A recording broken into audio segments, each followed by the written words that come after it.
All right, everybody, welcome back to Two Dudes in a Room. Two Dudes in a Room. Two Dudes in a Room. My name's Cordell. And I'm not. And this time around, we're going down memory lane. Oh, this man. time. Memory lane. Good, bad, the ugly, all the good stuff. I mean, mostly ugly for me. We haven't invested in a soundboard yet, so we got to do it manually. We'll get there, I promise you. But this is my first story. All right. This is from when I was about 13. And it's probably my favorite hunting trip with my dad ever. Okay. It was like the opening days of deer season. He's out there with his rifle, and there was like this tree line, and he knew there were deer in there. And he's like, "All right, you guys just walk along this road on this side, and you'll push the deer out onto my side of the tree line, and then I can get them." And we're like, "All right, cool." So we're just walking down this road, and we're all talking, and then a little calf moose, like a little baby moose, comes out of a deer, but a moose comes out of the trees, and it's as big as one of the little guys I was with. Probably 4 feet off the ground. Okay. It was terrifying. Right. Because I knew right behind it was its mom. Yeah. And sure as shit, the mom comes out, and then we all just went, "All right, we're gonna turn around right now." I knew that I didn't have to run fast to outrun that moose. I just had to outrun one of the little kids that I was with. Fortunately, the moose didn't come after us. But that was probably one of the scariest hunting experiences I've ever had. Was encountering a moose? It was, just this mama moose. Like, they're very protective of their young. Oh, yeah. Like, she would have ripped me apart like a bear. I believe. Aren't moose, is it moose or deer that kill more humans than, alligators or bears? Deer. Okay. Because they have the pointy antlers. They have the sharp ones, Even, ones in captivity will, point their stuff through the cages at the zoo and kill people. Oh, yeah. Dude, that would be crazy. Killed by a deer? That'd be so unfortunate. I have deer sitting in the freezer right now, so it's probably just it's like just wanting payback for its cousin. Yeah, I'm trying to think of a story for mine.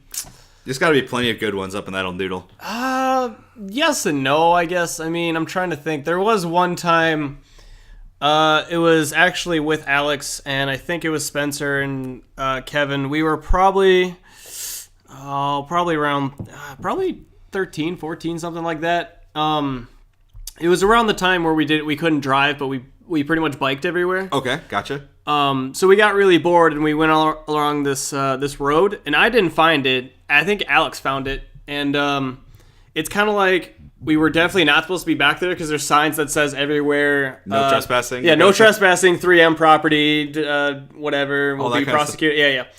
So, but it was like this little, it's like a dirt, a metal fence, and then there was a dirt kind of hill that went over it that looked like a bunch of people were going through on bikes. Okay. And it was like this back, almost like trail, like for bikes, but they were probably like ATVs and stuff. Dirt bikes and stuff like that. Yeah, for 3M to use so they can get back there or whatever. Yeah. But when we got back there, there was like this tree house that was made already. And we're like, okay, this is really weird. Is that 3M's treehouse, or are other people back here doing that? So we're like, hey, this is a really cool treehouse. We're gonna take it over. And so we did. And so we pretty much took down every other way you could get up there. And so we thought of a creative way of only how the three of us can get up there, where we made this mechanism where it was like a weight kind of thing, where you have a swing on one side and then a swing on the other. And the only way for you to get one person up there is you had to get two people on one swing, and so it would lift the other person up to the top. So that was the thing that happened. And then one day we got there and it was all torn down, so we had to believe there's cameras or something. Oh yeah, they were watching. Yeah. Yep. And so we were like, well, probably shouldn't go back there anymore. No kidding. They're watching us. That's intense, dude. Yeah, no, that was pretty fun though from the time we had, and I don't think we would have gotten in trouble because we're kids. And, we didn't really. They probably would have just sent someone out there. Yeah. Could you imagine you're just up in this treehouse and all you can see is a field and there's just 3 dudes walking towards the treehouse? Dude, I would freak the fuck out. I would have just all right, we're gone. I wouldn't have pedaled any I would have been fucking Neil Armstrong in that shit. I would have been out. The hell out of there. Yeah, dude. Same, dude. I wouldn't have been able to handle that. Right. That's terrifying. No. Speaking of terrifying, Uh-oh. I've got another animal story. Oh, God. Okay, so it was 2 summers ago. My mom, my grandpa, and I, and a bunch of other family, we took a cruise from Canada up to Alaska. Yep. And when we got to Alaska, we went on one of these, like, they did a bunch of different stops along the shore, and then we took a trip up to the mainland Alaska. But anyway, at one of these stops, we got into like a biplane, basically, like one of those single engine, like you got to turn the engine to start it. Oh, sweet! Like one of the propeller engines. Yeah. And then I was sitting in the front because my family's sadistic like that. They know I'm terrified of heights, and they're like, "Sit up front, Cordell. It'll be fun." So I'm just gripping the seat the whole time, and shit. Like, yeah. just and then my family is behind me, just laughing their asses off. And I know because we're all wearing headphones and stuff because the guy's talking to us, and they hear me whimpering like a little bitch. But eventually, I'm looking out and I'm like, "Oh, this is kind of cool." And the point of it was, we were gonna go up in this thing and land in a fjord, which is like basically a mountain or like a hillside was cut out from a glacier. Yeah. Like a glacier formed, went away, and then it made like a lake in the middle of this mountainous area. So we landed on a fjord because it was one of those that can it was a boat plane basically. Yeah. And we landed on it, and then we're all like getting off and onto like the things that float on it, and we're just kind of looking into the water, and then off in the distance there was a little trail. And down that trail came a full-on black bear. The biggest black bear I've ever seen. And it just kind of looked at us for a second. Yeah. And then it looked around. Yep. And then it dipped a paw into the water. And I'm shitting my pants. What are we going to do? It's time to get back in the plane. What if it tries to climb up and it tips this shit? I'm not going out like this. Yeah. But then, the bear put its paw and it was like, they're not worth it. And then just turned around and walked away. Nice. But it was probably it was a come to Jesus moment. I was terrified. There you go. Oh, that was insane. Yeah. That was a good trip, though. I don't think I've really, had a big encounter with any big animals or anything like that. Like, in the wild, or, I have, oh, yeah, I could be very much screwed at this point. You know what I'm saying? Yeah.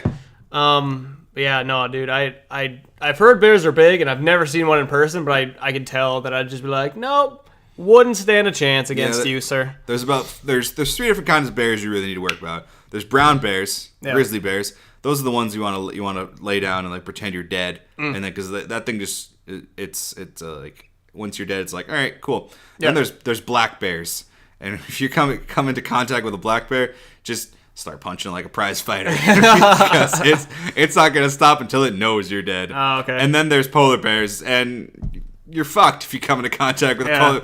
You're not winning that fight, dude. Okay, fair enough. Not too many there in Fargo, but I actually wouldn't be surprised if there was a fucking polar bear in Fargo. I can see it. One make found their its way down from all the way from the poles to Canada to it's in Antarctica and it swam up from South America and it walked its way all the way up to, and then it stopped in Fargo.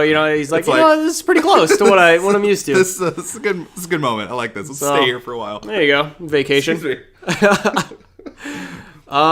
Let's see. Another one goes back to high school once again because I'm not that old. But it was. I don't remember. I might have told you this one already, where it was something in high school where we were in the swim team and we do something called kidnapping.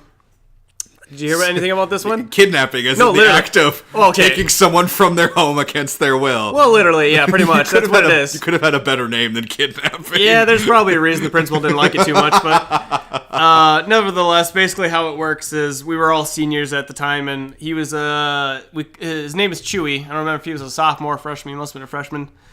But basically what you do is, if you're nice enough, you ask the parents for permission to do said thing. And we did, because we're responsible thieves, I guess, or whatever. So basically what you're supposed to do is you get the person in the middle of the night, whatever time it was, I think it was around 2 a.m. or so.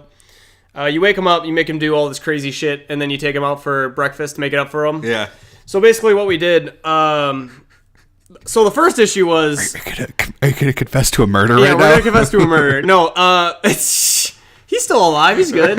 He's going to college and shit. I sure should hope so. Yeah, no, he's good. But basically what happened was we get to the house and we're like, oh shit, we can't ring the doorbell because then we're gonna wake him up. Yep. And so, and we're like, we don't have the parents' number or anything, so what are we supposed to do?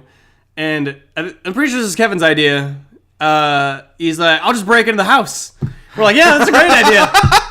No, that's a great idea, Kev. Go for it. And so he did get in through the garage window, but getting into the actual house. it all clicked at once that his dad was a cop, and we're like, it's probably not a good idea. Chewie's dad was Chewie's dad was a cop. Woo-hoo! So we're all like, yeah, he's probably got alarms and shit for his house. Oh yeah. So eventually he opens the door, and I don't remember how we got them to open the door or what woke him up. Yeah.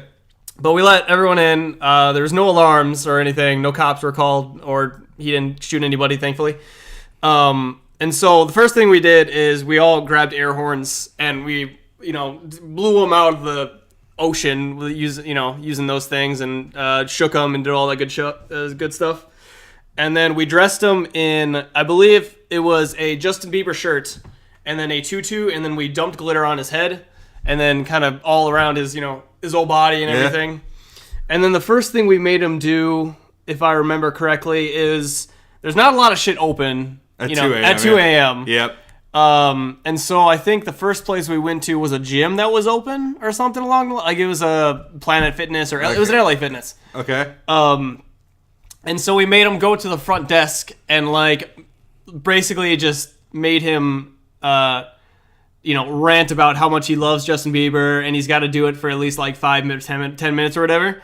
And good for him, he got to do it. The only thing we got to do is watch from the car or whatever. Yeah. So I guess we didn't really get to see what he said. So he could have totally just said nothing. He could have just said nothing or whatever. He said, they're making me do this. You pretend that I'm engaging with you for 5 minutes. Exactly. And then the second thing I think was we made him run through a cornfield at night, and then we made him sing something. I don't remember what it was. It was some stupid rhyme or whatever it was. Okay. I don't know why we wanted to do that. That was just weird. And I think that's pretty much all we did. And then he had to stay dressed like that both for breakfast. I think we took him to IHOP, and the funny thing is there were other people that were doing the same thing to them.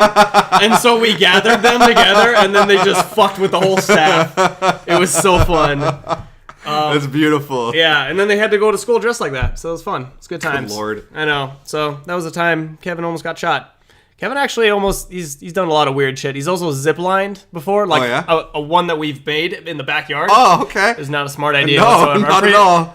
Alex, if you have that video posted on Facebook, you can put that on Two Dudes in a Room, and we'll put that out to the world of Kevin. It was this weird, it was a bike tire.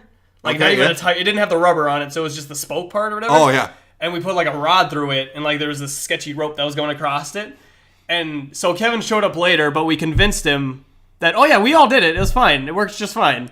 And so he got up there, and he goes, and it goes for a little bit, and then it falls off the wire, and he just drops like a sack of potatoes to the ground. And we all died laughing. It was the funniest shit I've ever seen. Oh my God. But I don't know. Alex still might have it or not. If he does, God bless his heart. So, yeah, that's my high school kidnapping story. Okay, so if you guys don't know, I'm an Eagle Scout, and you don't have to do this to earn Eagle. Oh, I was gonna say not to brag or anything. Yeah, not to brag. Stayed a virgin all throughout high school, But so you don't have to do this to become an Eagle Scout, but it's a thing you can do in the Boy Scouts, and it's called your Zero Hero, and it's basically you stay outdoors in a tent or whatever, all right, when it's below zero outside. Ooh. And we didn't know how cold it was going to get that night. Oh. It got freezing. And we decided, let's make our own shelter for the evening. Oh, so you didn't bring a tent or No, nothing? we didn't bring a tent, and I don't even think we brought sleeping bags. Yeah. No, it was just us and our Carhartts and our coveralls. And basically what we did is we dug a hole in the ground and then put a reflective tarp on top of it. Yeah. And then we built a fire on the inside, and it was this just big 6-foot hole to fit 5 guys in there, and we had a tarp over the top of it. And it's just us, in there huddling for warmth around this fire because it got 20 below outside that night. Oh no! It was we didn't check the weather, I guess, but it was and it was snow was just blowing over the sideways. top of us. If you've ever seen The Thing or whatever, where there's something goes wrong at an Antarctic base, and people have to survive in the wild. That's exactly what it felt like. You went back to caveman days and shit. We were just all sitting around the fire, we're